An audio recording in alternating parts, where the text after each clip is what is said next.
Muy buenos días, buenas tardes, buenas noches. Les habla Fernando Garzón Orellana, conductor de este programa denominado de Solidaridad, que es un programa de análisis, transmitido a través de un canal prestigioso y de mucha confianza y profesionalismo de la Unión Nacional de Periodistas Núcleo de Uruguayos, cuyo titular es del compañero Sellán, Richard Sellán, licenciado Richard Sellán, a quien agradecemos este aporte y apoyo a los procesos de conocimiento de lo que es nuestro mundo, nuestro país. El programa de hoy tiene un título sugestivo: Trump y el fin de la historia de Occidente, o la guerra del fin del mundo. Sugestivo porque un poco nos pone al frente de una circunstancia que en principio podría ser un poco surrealista, casi como una obra literaria, como el nombre que tiene el título, la guerra del fin del mundo. Ya vamos a hablar también de eso, pero esa es la realidad. Estamos ante un momento, periodo de la historia, muy sensible para los pueblos del mundo. Y es de lo que vamos a tratar hoy. Agradecemos, por tanto, que nos acompañen y también no se olviden poner sus likes, compartir, comentar. Eso nos ayuda a crecer. La siguiente, por favor. Y empezaremos un poco a partir del título, que hay un famoso autor que en el siglo pasado, finales del siglo pasado realmente, escribió un libro que hizo roncha, como se dice, El fin de la historia y el último hombre, que fue la continuación de su libro original, del fin de la historia.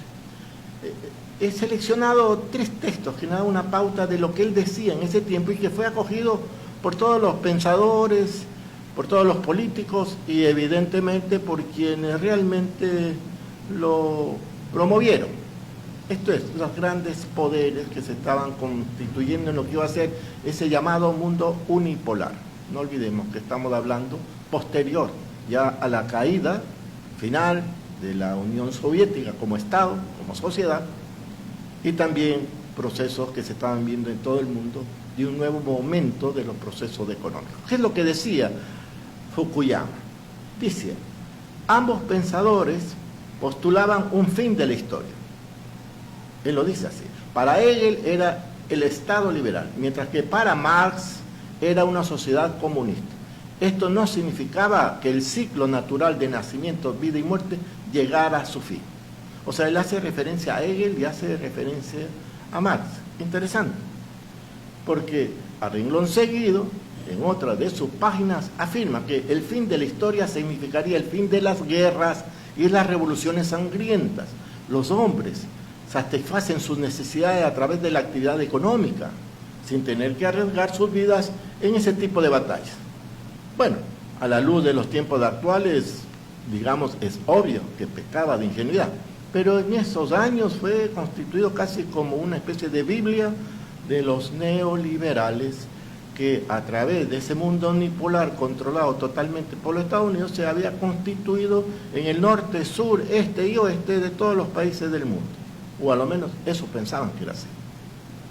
Y él afirmó que después de la Guerra Fría, o sea, hacía referencia a esta confrontación que duró décadas después de la Segunda Guerra Mundial entre la Unión Soviética y los Estados Unidos, en donde de mutuo equilibrio en cuanto a armas atómicas se dedicaron a tener confrontaciones, pero que eran de otro tipo, pero jamás llegar a un enfrentamiento de carácter caliente, por decirlo así, de enfrentamiento incluso nuclear, porque ambos países tenían ya armas nucleares. Por eso se le denominó después de la Guerra Fría. Se ha recuperado al hombre en su integridad. Esto solo ha sido posible por el hundimiento del comunismo y el triunfo de la democracia liberal. Han pasado los años después de este escrito. Y este último, del fin de la historia y del último hombre, fue publicado al principio de este siglo, 2004 aproximadamente. Veamos entonces estos referentes que nos ponen de cara a otras realidades. Y aquí un poco nos saltamos a la literatura. La siguiente, por favor. Porque hacemos referencia de un connotado hombre de ultraderecha en los tiempos actuales, fue muy cercano a los procesos revolucionarios, a Cuba, pero en algún momento, algunos dicen son esos como los huevos de la serpiente, despertaron su verdadero yo. Ahora son ultraconservadores, pero decía Mario Vargas Llosa en su libro La guerra del fin del mundo, y miren las similitudes de lo que un poco nos empezamos a acercar a las realidades actuales. La guerra del fin del mundo recrea literalmente la guerra de Canudos, acontecimiento histórico ocurrido en 1897, en que se movilizaron hacia el noroeste brasileño más de 10.000 soldados. La trama ocurre en el nordeste brasileño, azotado por sequías y plagas, donde los terratenientes han tenido tradicionalmente el poder en una narración apocalíptica, a cuenta que se acercaba al cambio del siglo y el posible fin del mundo. El tema central era el enfrentamiento entre algún sodo campesinos dirigidos por el consejero Antonio Canseiro, en una especie de cruzada por restaurar los principios del buen Jesús, y por otro lado los militares que representaban el poder y los intereses particulares de la recién creada República del Brasil. Miren ustedes, esto que es surrealismo, esto que es una narración literaria de este personaje, contraproducente personaje, Mario Vargas Llosa, en su libro La guerra del fin del mundo, ojo, no descarta la capacidad literaria, jamás, pero ser inteligente no es suficiente, hay que también ser ético, y a veces eso no va juntos, como en el caso de Vargas Llosa. Veamos la siguiente, porque nos va empezando a ver, porque parece que directa o indirectamente han estado tomando como referencia los principios, las políticas, este proceso de lucha de clases que fue desarrollado ampliamente en múltiples libros por Karl Marx. Y miren lo que dice Karl Marx, y esto vamos un poco aterrizando al presente. Dado un cierto nivel de desarrollo de las fuerzas productivas, aparecen fuerzas de producción y de medios de producción tales que en las condiciones de existentes provocan catástrofes. Ya no son más fuerzas de producción, sino de destrucción. Lo que abría la reflexión acerca del carácter autodestructivo de la civilización burguesa, en su etapa decadente avanzada, desbordando una bayoneta imperialización de sangre y muerte en el planeta. Carlos Marx realmente escribió, usted sabe, en 1840, 50 aproximadamente, y ya no es que era un presagio, era un experto analista económico a partir del concepto del materialismo histórico, materialismo dialéctico, que le permitió un poco ubicar cómo se desarrollaban las fuerzas productivas, y mire cómo él decía algo que ahora es casi evidente, quizás no lo pensemos que es así, pero vamos a presentarle los datos necesarios para tratar de demostrar que esto es presente. La siguiente, por favor. Y claro, en ese momento nos tenemos que necesariamente un poco ubicarnos el rol que tiene una especie de contraparte que se da en este mundo, que lo que yo llamo el fin de la civilización occidental.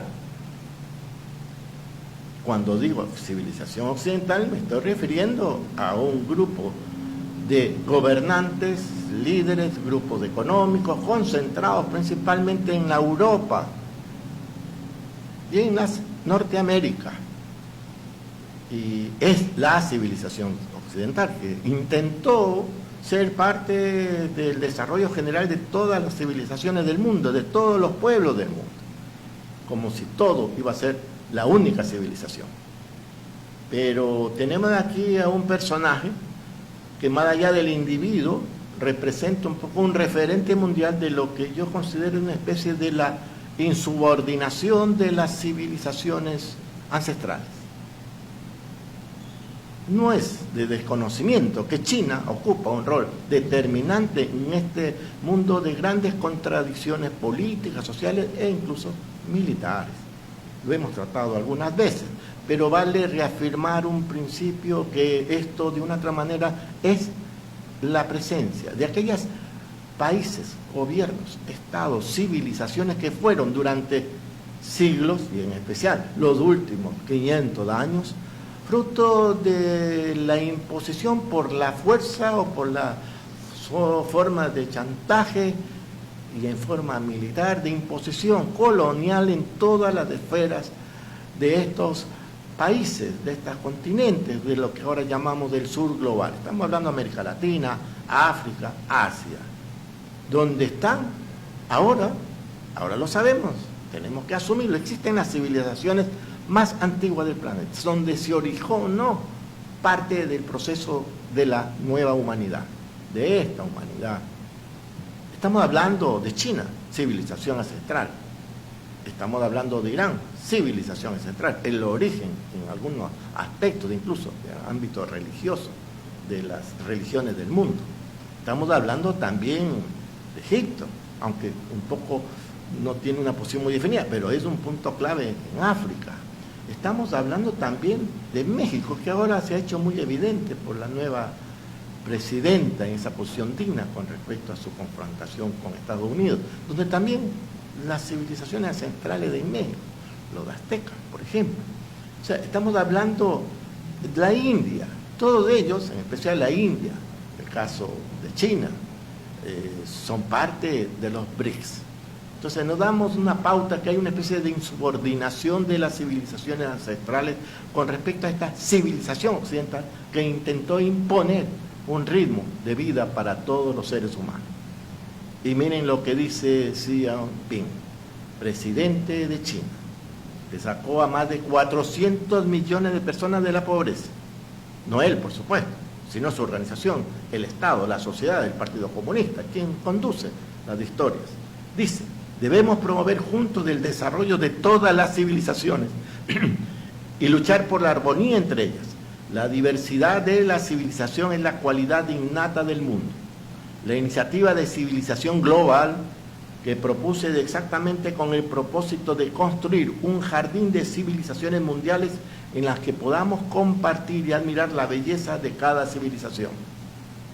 Eso es el pensamiento ancestral derivado al futuro que debe tener la humanidad. No son palabras. China lo está demostrando. No quita algunos errores, por decirlo así, o algunos accidentes, incluso políticos, pero eso jamás puede desvirtuar el carácter de liderazgo que tiene China y los países llamados BRICS. Estamos hablando no solo de China, por supuesto, sino de Brasil, de India ahora también, por supuesto, Sudáfrica y Brasil, nuestro hermano de Brasil.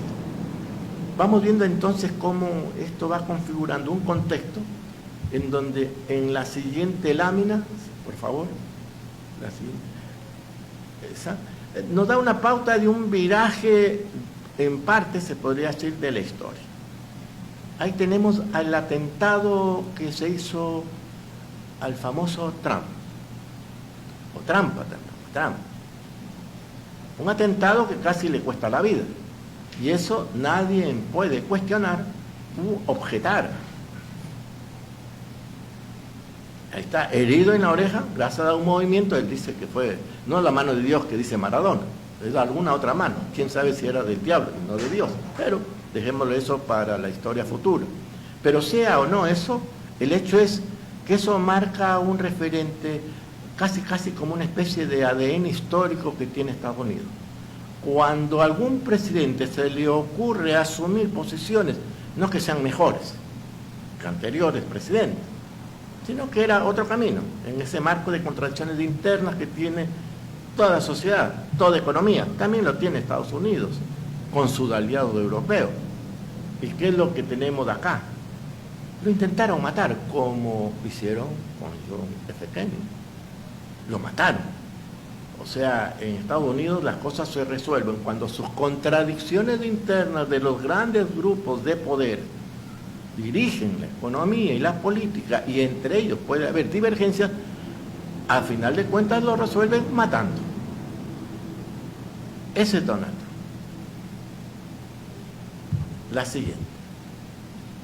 Y vale un poco para terminar de aterrizar en este referente que hemos estado compartiendo con ustedes, lo que ahora está, como quien dice, es la agenda la agenda política mundial del tratamiento de lo que está pasando en el mundo y en todas partes y los impactos de muchos países. Una agenda medio impuesta, pero que es realmente solo el reflejo de procesos que son mucho más de fondo, pero vale tener presente, porque mañana, abril 2, Donald Trump ha amenazado a todo el planeta, a todos los países y a todos los gobiernos de establecer aranceles globales recíprocos, así lo dice, impuestos a productos agrícolas, a todos los países del mundo, según él, aranceles sustanciales a autos, por ejemplo, ya lo hicieron, ya lo mencionó hace 2 días con respecto a Canadá y a México, ya anunció también 25% a los compradores, o sea, como quien dice, castigar con 25% a los productos de exportación que tengan y que vayan a Estados Unidos de países que compren petróleo o gas a Venezuela. Es dramático. O sea, empieza una nueva andanada de amenazas contra Venezuela.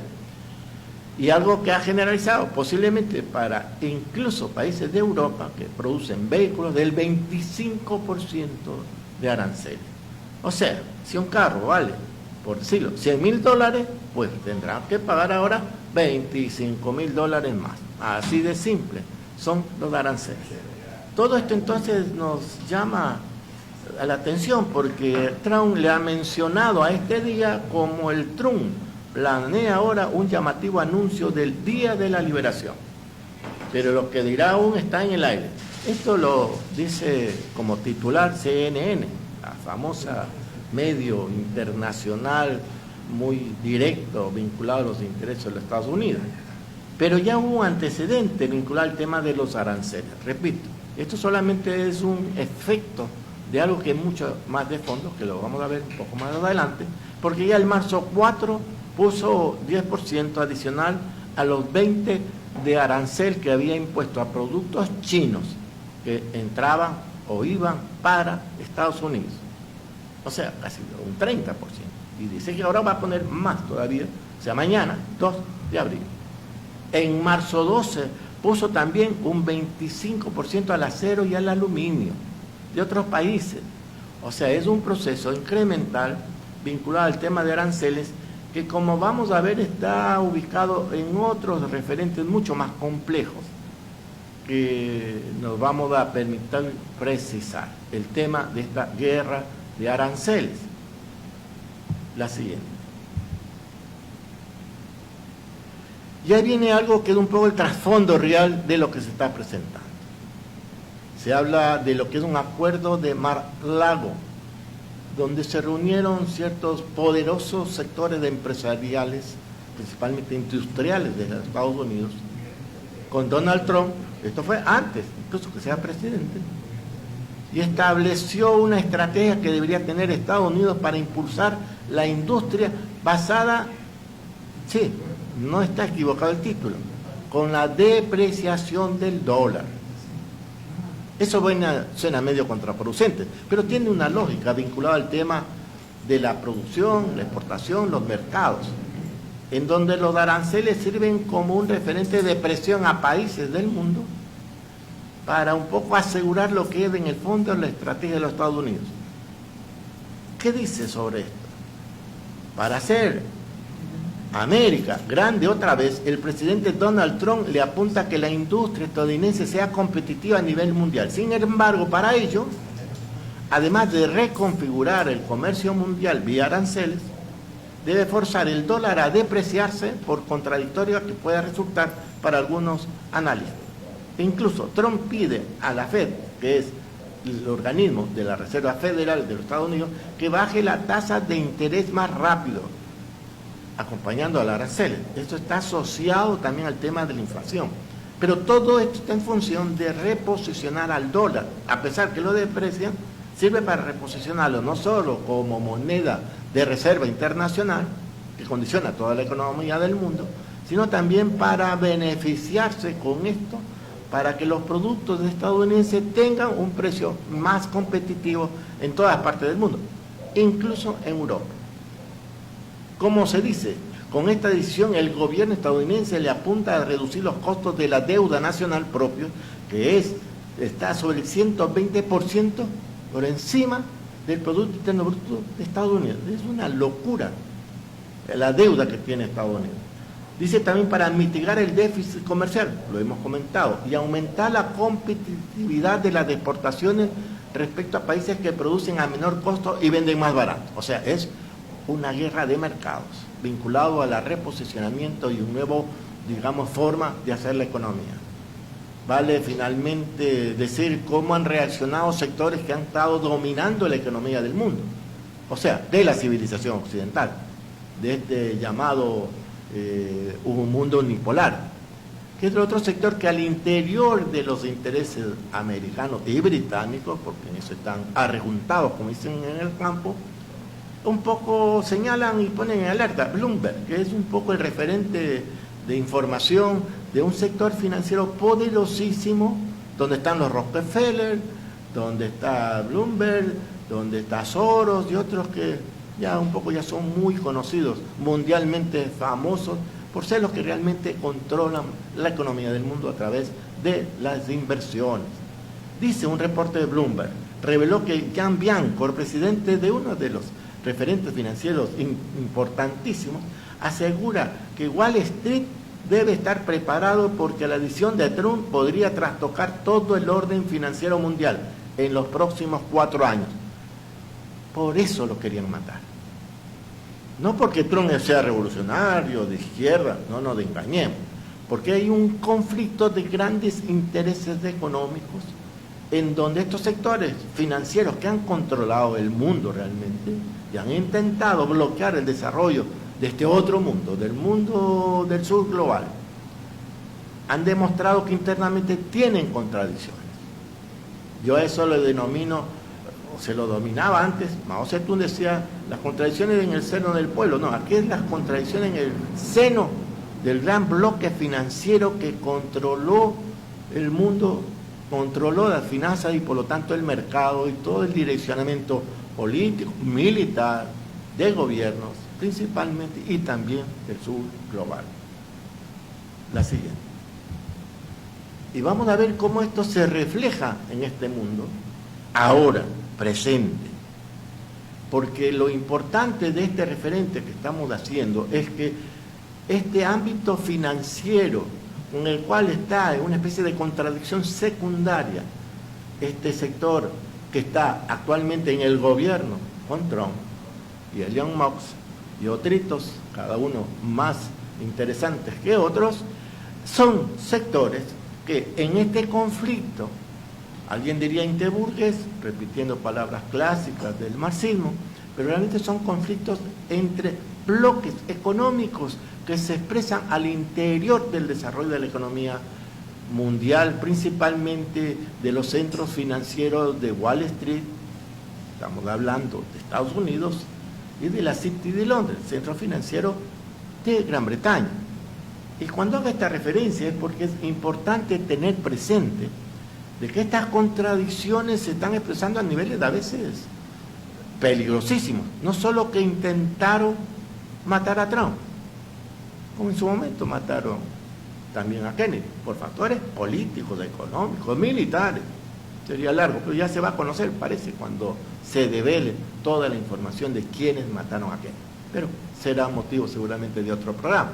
Pero retomando el análisis que estamos haciendo, el asunto es que este bloque financiero que ha dominado el mundo se sostiene sobre la base de la gran inversión, no para el desarrollo de la humanidad, en la gran inversión principalmente militar, sin descontar estos sectores un poco irregulares vinculados al narcotráfico, porque igual que lo militar, que se crea armas para destruir personas, no para el consumo y bienestar de la gente, igual la droga no es para recuperar o para el consumo de un ser humano, para una vida plácida, no, es para matarlo en la práctica. Pues estas dos referentes, armas y drogas, están íntimamente vinculados. Les sugiero que hagan seguimiento de algunos artículos y algunas declaraciones. Y esto nos da una pauta a señalar qué es lo que está en este mapa. O sea, cómo se expresa estas guerras financieras, militares y de mercado en muchas partes del mundo ahora. Entonces, tenemos los grandes comentarios que empezó Trump cuando recién empezó a ser presidente, y desde antes ya empezó a hablar, que Canadá iba a ser el próximo estado norteamericano. Es un absurdo, porque Canadá es parte de la dinámica de la monarquía inglesa, quizás no se sepa. No es un estado independiente, liberal, autónomo, como se supone todo estado. No, es un estado que responde a la estructura de monárquica con sede, obviamente, en Gran Bretaña. Y ahí está diciendo Trump que debería pasar a ser parte de Estados Unidos. O sea, sería el 51 estado, para ponerlo en palabras así. Pero también dice que Groenlandia, y eso hace poco ya se dice cómo lo van a hacer. Tienen ahí una base militar, pero está enfrentándose también, porque Groenlandia está bajo la administración, el seguimiento, la cobertura de quien es originario. Estamos hablando de Dinamarca. O sea, está enfrentándose entonces indirectamente, yo diría hasta directamente, con algunos sectores, gobiernos, países y economías de Europa. De ahí viene este tema de este conflicto, de estas contradicciones, que nos da una pauta porque se concentra mucho el tema de Ucrania. Pero tenemos otros conflictos, con México, también, no solo el Golfo, sino el tema de la inmigración y el tema de los aranceles, que es muy conocido, la actitud soberana y digna que ha tenido la presidenta de México ante esta amenaza. Vamos a ver qué pasa mañana, en donde se va a saber si ponen o no imponen aranceles también a México. En la confrontación que hace poco ya se dio, o sea, el famoso secretario de Estado Rubio porque parece que es más gringo que propio, originario supuestamente de ancestros cubanos. ¿Y qué sucede? Que ya amenazó que Venezuela podrá ser incluso atacada militarmente a cuenta de que Estados Unidos está dispuesto a defender, entre comillas, esquivo, territorio que es de Venezuela y que ahora la Guayana, que es donde son países o espacios limítrofes, asumen que son propios. Es un viejo conflicto territorial, pero obviamente de por medio hay grandes intereses que se están disputando lo que es no solo la mayor reserva que existe de petróleo, que ya de por sí la tiene Venezuela, sino la ampliación de esa reserva. Entonces Venezuela, como fue en la Segunda Guerra Mundial, es un punto altamente crítico ante posibilidades no solo de desarrollo de los negocios, sino de conflictos militares futuros. Y hay otro conflicto, el de Ucrania, ¿para qué hablar? Lo conocemos demasiado bien y en este debate, pero es interesante porque hemos descubierto ahora, a veces la ingenuidad es peligrosa. ¿Qué sucede? Que cuando se va a hacer una guerra, los que van a promover la guerra ya se ponen de acuerdo cómo es el negocio. Ahora se ha descubierto que Ucrania, esto es, Zelensky, negoció con grandes poderes económicos europeos principalmente, con Gran Bretaña, el acceso, utilización, control por décadas de las famosas áreas de terrenos vinculados a lo que llaman tierras raras, que son minerales que son de altísimo nivel estratégico al desarrollo de la tecnología y la industria, el tema digital, pero que ya había negociado para que paguen nada más que los mismos británicos o americanos u otros le vendieron a Ucrania, lo convirtieron en deuda y ahora van a cobrar la deuda. ¿Y cómo cobran la deuda? No pidiéndole plata, porque Ucrania obviamente está en soleta, como dice, una deuda inmensa. ¿Cómo van a pagar? Con parte de los territorios de tierras raras. Eso ya estaba fríamente calculado, como se dice. O sea, la guerra es una inversión. Eso se explica en el caso de Ucrania. Y ahí se explica también otros referentes de cómo está derivando a la lucha en torno a quién se lleva el pastel de las tierras raras, del gran centro agrícola. Ucrania es, como se dice, uno de los lugares más generadores de producción de maíz y otros granos para todo el mundo, no solo para Europa. O sea, Ucrania es Ucrania. Entonces, ahí hay una lucha intensa. Tenemos el caso de Palestina, lo hemos hablado ya. Gaza pasa a ser supuestamente Estados Unidos y Cisjordania se lo lleva todo también el famoso Netanyahu. Pero con Gaza incluye grandes reservas estratégicas de petróleo y gas, entre otras riquezas vinculadas principalmente al ámbito de los recursos naturales. Pero también empiezan a reventarse otros conflictos.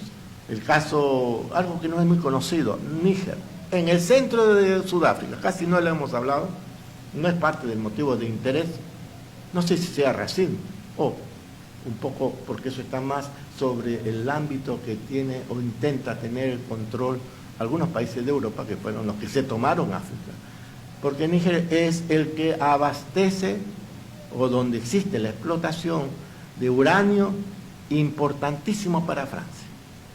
Y Níger se ha constituido en un gobierno independiente y está en grave riesgo las inversiones francesas y su control sobre el uranio y obviamente su armamento. Y esto, por referente que vamos a hacer, es importante. Hay otro del caso de Yemen, se ha hablado, el Mar Rojo está controlado prácticamente por originalmente décadas a través del Canal de Suez, es un eje marítimo para el acceso y relaciones con el mundo oriental en cuanto a mercado. Pues Yemen, principalmente los que le dicen hutíes, pero realmente son aquellos que están más vinculados al desarrollo de una propuesta popular, ampliamente aliados y solidarios con Palestina, que también ha dado respuesta militar a la movilización, transporte marítimo en esa zona. Pues bien, ha sido atacado firmemente por Estados Unidos y Gran Bretaña, y es otro centro de conflicto. Y esto apunta indirectamente también sobre Irán. Ni que hablar de Taiwán, viejo conflicto que cada vez se va constituyendo más evidente, porque el conflicto real y fundamental que se está dando en toda esta especie de desarrollo de intereses es realmente este mundo occidental o esta civilización que está ya en decadencia occidental con el nuevo mundo, con el mundo nuevo, como diría Xi Jinping, principalmente con China. La siguiente. Y decíamos que hay estas contradicciones, y miren, ahí están los datos reales, un poco parte de la esencia de estos problemas.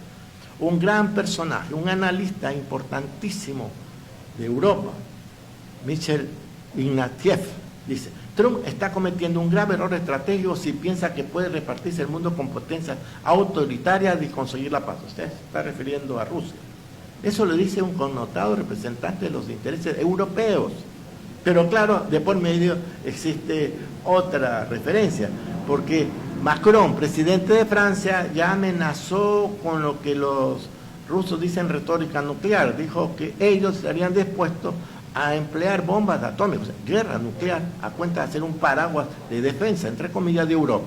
O sea, en enfrentamiento con Rusia. Porque un poco se desligan del rol protector que tiene Estados Unidos y tratan de tener un rol protector propio. Porque Estados Unidos, en estas negociaciones que se dan entre estos sectores de Estados Unidos y de Europa, en estas contradicciones internas, están tratando un poco de reposicionar ese liderazgo. Pero esto está relacionado, entre otras cosas, y ahí está un dato. ¿Quiénes son los principales países beneficiarios de la gran, o sea, de financiamiento de la gran industria militar? Y tenemos Francia, el 25%, Italia, el 16%, España, 14%, etc. Son países cuyas empresas grandes están queriendo retomar el mercado de la industria militar y de seguridad de Europa y del mundo. ¿Por qué razón? Porque el control ha estado en otras manos. Veamos la siguiente. Y en la siguiente empezamos a ver cuáles son las empresas que se han beneficiado ya de un acuerdo interno de Europa para distribuirse. Ahora la famosa von der Leyen, que es la presidenta del Consejo Europeo, ha dicho abiertamente: necesitan 800.000 millones de dólares, de euros realmente, para la defensa de la Unión Europea. Y está exigiendo que todos los países de Europa aumenten hasta el 5% de su presupuesto para gasto militar. Esto es un dulce inmenso para quienes, para las empresas que van a hacer a través de estos fondos europeos, de la población, de los ciudadanos europeos, ¿a quiénes? A las empresas europeas. O sea, estamos hablando, algunas que son muy conocidas, como el caso de Airbus, Hay otras no tan conocidas, pero estamos hablando también de Thales, Leonardo, Indra, SAB y otros que vemos en el gráfico con porcentajes grandes. Y esto nos da una pauta que esta distribución de fondos ya proyectados oficialmente para hacer la guerra propia, pero ya no se supone con Estados Unidos, porque están compitiendo grandes intereses. Porque a esto se agrega el dato que es sorprendente, que la inversión financiera coludidos con la industria militar están concentradas en empresas norteamericanas. Esto es, las últimas décadas son las empresas norteamericanas las que han controlado la producción militar y por lo tanto la inversión financiera. Y estas son un poco más conocidas porque siempre han estado en palestra. Estamos hablando de Boeing, estamos hablando de Lockheed Martin, estamos hablando, incluso hay una inglesa porque están un poco asociados. Y vale ubicar esto, que hay una alianza medio extraña entre Estados Unidos y Gran Bretaña porque son parte de una dinámica que ya es clásica de muchas décadas, no solo de la Segunda Guerra Mundial, desde antes, de esta especie de hermanamiento, con conflictos internos también, porque a su vez Gran Bretaña está en conflictos secundarios con los países de Europa. Pero en general el tema está asociado de quiénes se llevan el pastel del gran dinero, de la gran inversión. Finalmente quisiera concluir de que lo que tenemos aquí es lo que yo podría afirmar con absoluta certeza. Que hay un cambio de época, un cambio de era vinculado a que el bloque que ha tenido la hegemonía en el desarrollo del mundo, en la economía, el bloque que también que ha dominado son los que hemos señalado, vinculados a los grandes sectores financieros mundiales, centrados en Nueva York, centrados en Londres, pero no porque están en estas ciudades, son parte de una estructura financiera mundial. O sea, estamos hablando, algunos muy conocidos, como el caso de los Rockefeller, estamos hablando también de Soros, estamos hablando de BlackRock, estamos hablando de algunos bancos que son vinculados directamente a ellos, que son los que han estado controlando las finanzas del mundo. Obviamente, cuando decimos eso, incluye bancos centrales del mundo, bancos también, por supuesto, el Banco Mundial, el Fondo Monetario Internacional, porque todo está asociado en gran parte al tema de generar, entre otros aspectos, guerras. Y no se asusten ni se sorprendan. Beneficiar también toda una agenda verde vinculado al reposicionar las inversiones también a cuenta de obtención de dinero a través de negociaciones de canje de deuda por conservación. Esto se está dando en todo el mundo, es una especie de reorientación indirecta de la inversión. Armas, conservación, drogas, son un mundo complejo, pero ahí se están dando grandes conflictos internos. Entonces, pero sucede ahora que la irrupción de Trump es una irrupción que viene de sectores financieros, principalmente aeroespaciales, principalmente de esta economía emergente, diríamos, de la nueva tecnología, entre esos por eso está el Elon Musk y otros, porque estos sectores están en abierta contraposición interna hacia sus intereses, porque también son productores de armamentos, también son productores de financistas vinculados al tema de la seguridad, la tecnología digital, la inteligencia artificial, todo eso está relacionado con estos procesos de conflicto de interés. Y este mundo que se abre de las nuevas tecnologías también está asociado a la violencia y a la guerra. Y ahí se están peleando entre ellos. Por suerte, el sur global, a través de los países que son parte de lo que es los BRICS principalmente, están reaccionando y están creando una dinámica que trata de no generar un rompimiento, porque si no, esa es una guerra mundial, por no decir una guerra nuclear, que es lo que ha amenazado Trump incluso, no solo en el caso de Europa, sino a nivel mundial. En conclusión, hay ahora un conflicto interno que se está resolviendo en el marco de estos aranceles, pero también en el marco de reposicionar cómo van a ser las inversiones futuras del mundo. Pero existe la voluntad, la decisión de los pueblos del mundo de generar una economía, como decía Jean Ping, una civilización, hermandad de civilización. No se olviden, pongan like, comentar, compartir. Gracias.